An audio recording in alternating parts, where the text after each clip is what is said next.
which I assume we will do next. Yes, it says to go OK. So we're going to hit OK, and then we have the right alignment. And notice what ended up happening here. We have the month of November, the month of October, the change, this minus this, the percentage change. How do we get the percentage change? We take the change divided by the previous month. So if you wanted to see the calculations on these, then we're just looking at this row. We're going to take the change in dollars, 2092.56 divided by the prior month, which is 19388.2. Then we get the 0.107. Move the decimal 2 places to the right, you get 10. That's a 7. If you go 1 place over, it's greater than 5, therefore it's 10.8%. So that's the percentage change, and we can then take a look at that and see if there's very unusual percentage changes, such as the automobile here, which is kind of unusual. Then we can take a look at those items and try to figure out what happened. Right, so then we're going to scroll down. I'm on page 48. We're down to number 6. Do not close this report. So we will not close this report. Then you're going to pause this. You can read through this item, and we're going to go down to the gray area here. And I'm on page 49. Next objective in the gray area is to use QuickZoom with the income statement. So now we're going to scroll down the income statement until the tools and miscellaneous equipment line appears. Then place the QuickZoom cursor over the November tools and miscellaneous equipment amount of 716, and then double click. All right, so let's see, tools and miscellaneous equipment. All right, so here it is. I scroll down 716. So we're going to use our QuickZoom, which means we're going to say, what about that data? And we're going to double click on that, and that will give us more detail of that data. That detail being a transaction detailed by account, the account being the account we clicked on, which is the tools and miscellaneous equipment.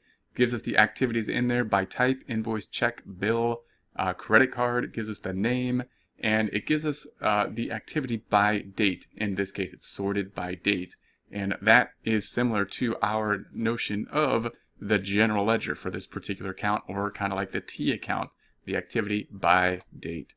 All right, going back over here, then it says to double click the 610 as shown in figure 3.7 to reveal the bill from Nolan. So then we're going to double click on the 610. So here's the 610. Going to zoom down on that. That happens to be a bill. We can see the date here. Going to double click on that, bringing us to this bill here, and then see what else they would like us to do for that. Then number 3 says close the entire bills and transaction detail by account windows, and then memorize your newly created comparative income statement report into your previously created group. All right, so I'm going to go ahead and print these as we go, just in case we need these for turning them in. And if we go over here, notice there's no option to export this to Excel. We could try going to the file. I don't see the save as report there either. Therefore, what we could do is go ahead and print it to a PDF file. So I'm going to try that option, see if that will work, which I believe it should. This is a good option to have for any type of program. Now, if it doesn't show up here, I'm going to hit this icon, and then it should pop up. I'm going to select the drop down. I'm going to go to our QuickBooks account. I'm going to go into week 1 and chapter 3. Then we could name this bill for Nolan hardware, and we could put the date 11/27. We could save it that way. If we do not have that option available, we can also click the icon here. We can go to the Word document, open the Word document, and go to the Insert tab, Screenshot, and this is always, again, the last resort option. And screenshot it like that, and then we would want to save this item. I'm going to save this to our folder in the desktop. It's under the QuickBooks. It's in week 1, chapter 3, and then docs. I'm going to just call it chapter 3 docs. All right, and so then we have that. I'll leave that open in case we need to do that again at some future point. So then we can close this. I'm going to click this side, not the top one, but this one. I'm going to click that icon to close it. And then we have this one. We might as well export this as well. So then we could go to the Excel, we could create a new worksheet, and that will then open this window. We want to put it into an existing workbook because we already have one. It's going to the previous workbook we used, but we haven't, so I'm going to hit Browse, and then it's going to Chapter 2. We want to go to Chapter 3, so that's not actually the right one. I'm going to hit the drop down, I'm going to go back to week 1. We want the Chapter 3 one, so I'm going to go in here, I'm going to double click on Chapter 3. That should then open Excel once I click the Export button. So here we have it. I'm going to go ahead and make it large. I'm then going to go to the page layout group. I'm going to select OK. It did this funny split thing again on us and made this bar down here a little strange. In order to fix that, we're going to go to the View tab, the Windows group, and Unsplit. Then I'm going to double click on the sheet name so we can name it something different, which is going to be the Transaction Detail by Account for Tools, and I'll leave it at that. And then I'm going to drag this to the right side like so and save this change as we already have it in the correct location, so we don't need to select Save As. Then I'm going to go ahead and close this. If you can also save it as a PDF file. You can also print it as a PDF file. So if you did not have that option, you could save it as a PDF file. It looks like it's going to the correct location, and then once again you want to put the name here, which would be Transaction Detail by Account, and it's for the tools and miscellaneous. Save it, and there you have that. I'm going to close this. Want to do it for this report as well, so I'm going to go ahead and export this once again to Excel. I'm going to create a new worksheet, and it will give us this. Once again, we want to put it into an existing workbook. Browse. It's now going where we want it to go. So I'm going to, actually it's not. I'm going to say drop down week 1, chapter 3. I'm going to select the chapter 3 here and export. Then we'll make this large. I'm going to go back over here up once again to the page layout here. I'm going to select OK, and then it does this item again. I'm going to go to the View tab. I'm going to go to the Windows grip. I'm going to split to unsplit that. Then I'm going to rename this by double clicking on it, and I'm going to call this the comparative income. I'll say income statement, and 1114. Then I'm going to move this to the last tab like so, so it's on the end. Go back to the normal view, and there we have that. We can close that, save that, and then once again you could also save it as a PDF file. If you do not have that option, go to File, Save as a PDF, and it's going to the correct location. So once again, you could just change the title, Comparative Income Statement for 1114. Save that. All right. So then we're going to scroll down, and we are going to go to page 50. Once again, you're going to pause and read through the scenario. We are going to skip to the gray area, which then has another objective of to add percentage of net income columns and to change the dates on the income statement report. So from the report center, we're going to go to the company and financial and then double click a profit and loss standard. So once again, we're going to start a new profit and loss standard, even though we have this one open. We're going to go to the report center. We're going to go, no, I think I forgot to memorize this. If you wanted to memorize this too, we can go to the memorize reports here once again and select this icon, drop down, select our name, and then click OK. It should take a camera shot to memorize that. Then we're going to go to the report center, and we are going to make this large. I'm going to select it to see it as a list. Then we're going to open once again another profit and loss standard so that we can then adjust it again. So I'm going to run this report, profit and loss standard. We have a new profit and loss standard running here. Then we're going to customize report button on the report button bar, and then select display tab. If it is not already selected, it will be. And then number 3 says we're going to click the percent of income checkbox in the column section to report the monthly amount as percent of total income.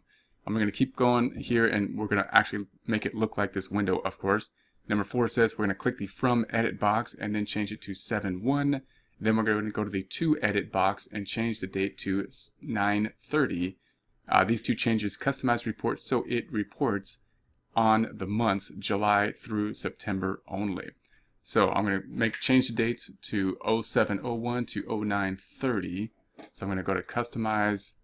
I'm going to go 07/01/14 to 09/30/14. And then we are going to change this item to take total only. So that's correct. And then we want to have the percent of income. So we're going to have the percent of income selection here. Hopefully that is correct. Then we're going to go down to page 51. Number 6 says, select the header footer tab and uncheck the date prepared, time prepared, report basis. And there we go. So we're going to go to the header and footer tab once again, uncheck date prepared, time prepared, and report basis. Then we can hit OK. So then we can finally say OK and then collapse. So OK.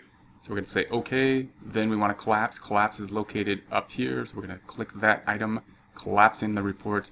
And do we look like the picture? 16/6/16 looks correct. Now what have we done here? Why did we do this?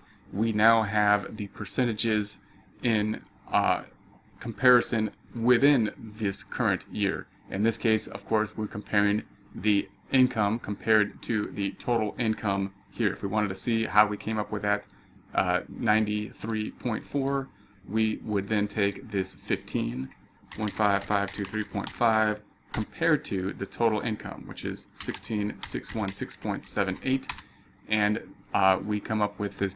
If we move the decimal over 2 places, 93, 4 followed by a 2 stays at 4, 93.4. And similarly, if we're going to compare the cost of goods sold to the income statement, we have cost of goods sold 2025.03 divided by the income, in this case being 16616.78, giving us the, moving it 2 places over, 12.1, but that's at 8, so it rounds to 12.2%. What that does is it shows us the relationship of each of these expenses to income. And we can see that, like, for example, payroll is a very large percentage of income. Is that the same for other types of landscaping businesses? We could do that type of comparison with percentages with other companies which are much larger or smaller in terms of dollar sizes by using this comparative analysis. Alright, so we're going to collapse that. We're going to scroll down. I'm going to skip this area, and we're going to skip to the beige box, which then has another objective to report the amounts without cents. So we want to make this report have no cents, which means like no pennies and stuff. So we're going to, number 1, click the Customize Report on the Report button bar, and then click the Fonts and Numbers. Number 2, click Without Cents checkbox under the Show All Numbers. I'm going to scroll back here. We're going to go back to Customize Report.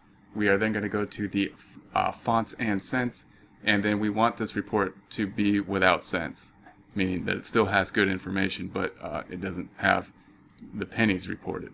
So then we're going to check the box, and we're going to go down to page 52. I'm not going to hit OK until it tells me. It says click OK. So now we can click OK on this button, so we'll select OK, and then it removed the pennies. So the report still makes sense, but has no cents reported because it rounded the cents into the dollars. The number 4 then says click the Expand button on the Report button bar to view a portion of the revised quarterly income statement. Alright, so I'm going to go back over here. Notice this is Expand because if we click it, notice what happens. We click it and it goes collapse. So now we expanded, showing more detail to the report. And now it goes back to collapse here, of course. And then we're going to scroll down to the next objective, which then says to modify the title and its layout. So we're going to once again go back to the Customize Report on the Report button bar, and then click the Header Footer tab. We're going to click inside the Report Title Edit box and change the name of the report from Profit and Loss to the Income Statement as you have done before. So once again, we want it called the Income Statement. So we're going to go to the Customize Report, and we're going to go to the Header and Footer. We're going to change this Profit and Loss and say, why did you call it that? And we're going to call it the Income Statement. That's what this report generally is called. And then we're going to go back over here. Number 3 says change the title alignment by clicking the drop down arrow in the page layout section